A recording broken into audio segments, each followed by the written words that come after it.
has held multiple news conferences. President Trump has held multiple news conferences, gaggled on Air Force One multiple times, and sat down for a two-part interview on Fox News, which aired last week. As Politico summed it up best, Trump is everywhere again. And that's because President Trump has a great story to tell about the legendary American revival that is well underway.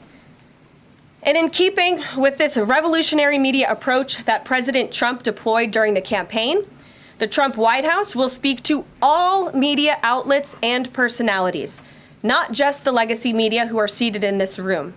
Because according to recent polling from Gallup, Americans' trust in mass media has fallen to a record low.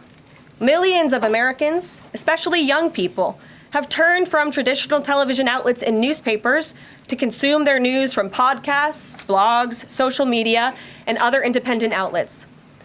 It's essential to our team that we share President Trump's message everywhere and adapt this White House to the new media landscape in 2025.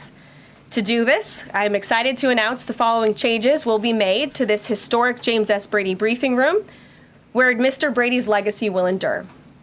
This White House believes strongly in the First Amendment, so it's why our team will work diligently to restore the press passes of the 440 journalists whose passes were wrongly revoked by the previous administration. We're also opening up this briefing room to new media voices who produce news-related content and whose outlet is not already represented by one of the seats in this room. We welcome independent journalists, podcasters, social media influencers, and content creators to apply for credentials to cover this White House. And you can apply now on our new website, whitehouse.gov/new media. Starting today, this seat in the front of the room, which is usually occupied by the press secretary's staff, will be called the new media seat.